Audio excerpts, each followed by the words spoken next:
Isang mapagpalang araw na naman po sa ating lahat mga ka-backyard farming. Ang video po na aming ibabahagi sa inyo ngayon ay patungkol po sa bagong taon. Ang paghahanda ng mga putahe na aming pagsasaluhan pagdating ng bagong taon.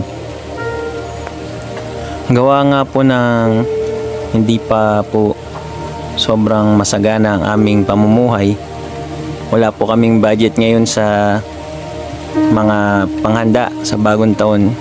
Pasalamat na lang po kami sa Panginoon Diyos dahil meron po kami mga alaga sa aming mga backyard farming. Kami po ay bumawas dun sa aming mga alaga.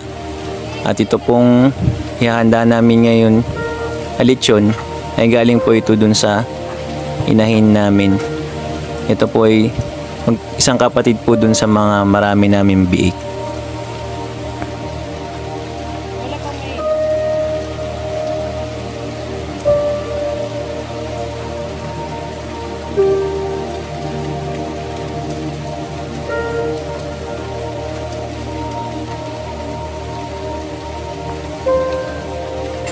At sa muli po, sinasamantala ko po ang pagkakataon na ito na hilingin po na pahit po ng subscribe button. Ito po ay tulong po para lumago ang aming channel. Pati na rin po ang like, comment, and share. Ito po yung malaking tulong ang inyong mga komento sa amin.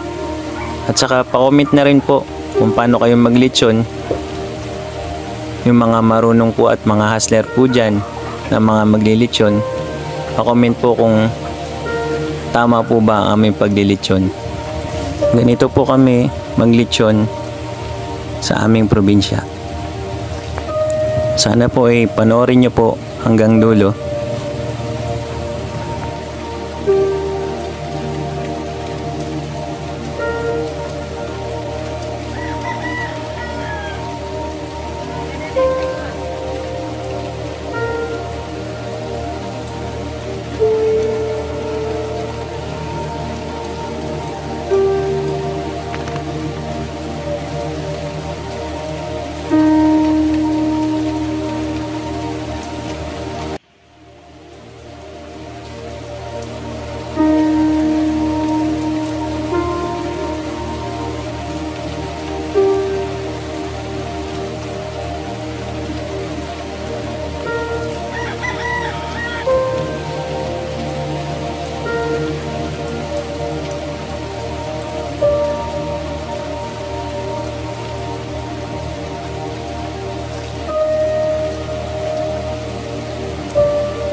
Ito po yung isa naming inahin na large white.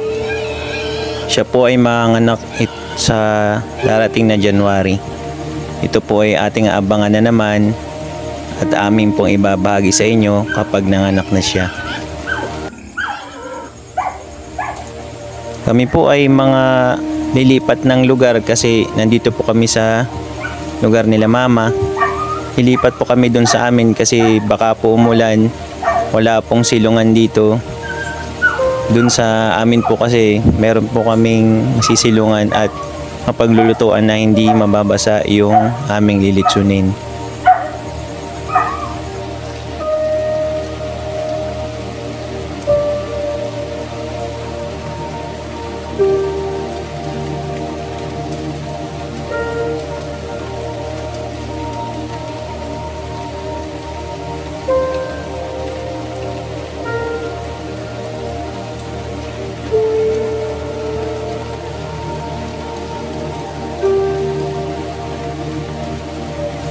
At kami na nga po ay maglalakad na, hindi na nga po may papakita sa video kasi wala pong maghahawak ng camera. At nandito na po kami sa aming lugar. Nakahanda na rin yung aming pagbabagahan ng paglilitsunan.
At ito naman nga po pala yung laman loob ng baboy.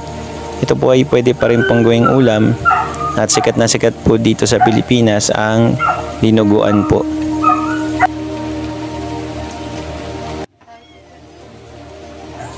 At ito na nga po, magsisimula na po tayong magpaikot ng baboy na lilitsunin. Ang oras pong sa pagsimula niyan ay mga 5 PM po.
At ayan na nga po, inabot na kami ng gabi at umuulan po. Talagang buti na lang po at lumipat kami dito sa aming lugar.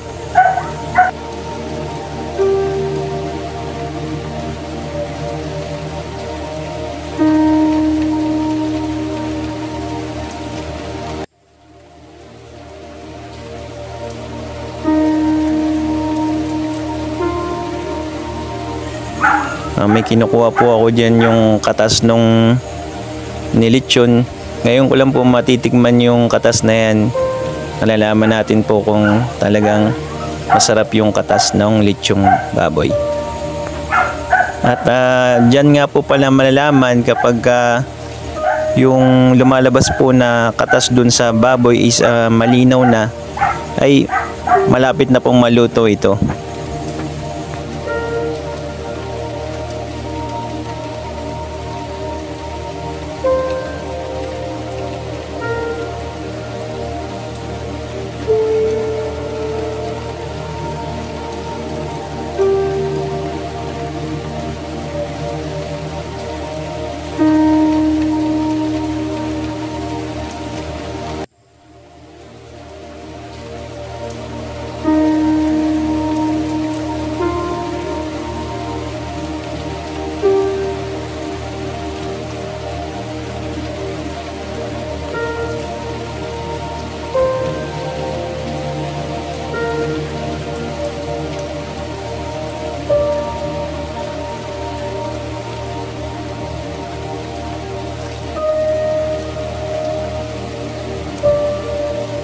Grabe, sobrang sarap po nito. Ngayon ko lang talaga siya natikman.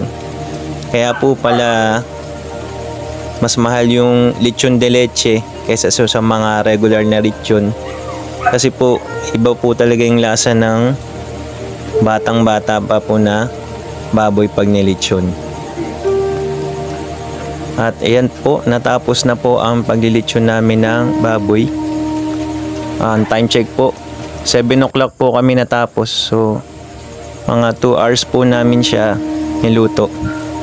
Hindi naman po siya kasi ganun kalakihan kaya hindi po kailangan lutuin ng sobrang tagal.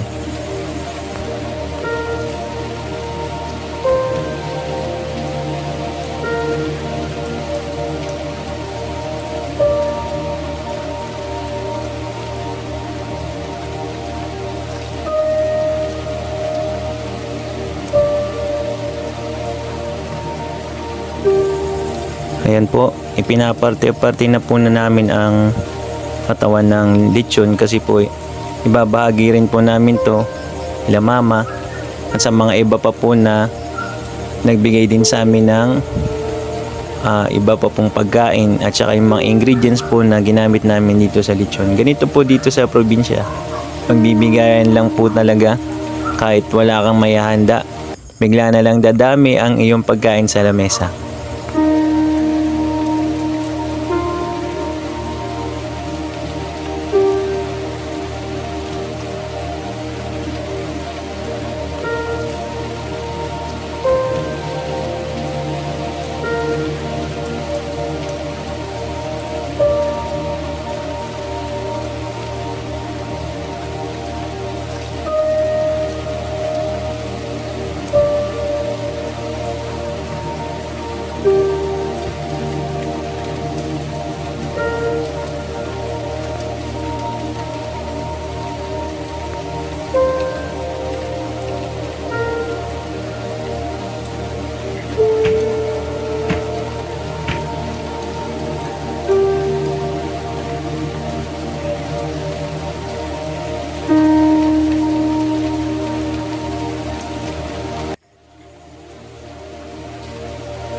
At pati rin po itong niluluto kong spaghetti, sponsor lang din po to sa amin. Hindi po kami ang bumili nito. Pati rin po ang mga prutas na yan, ang tinapay at Pepsi. Ang amin lang po talaga is yung baboy. At nagkaroon na lang po ng ibang putahe dahil sa mga iba pa po nagbigay ng pagkain. Hanggang dito na lang po ang video na to. Salamat po sa inyong panonood. Paalam po. At Happy New Year po sa ating lahat.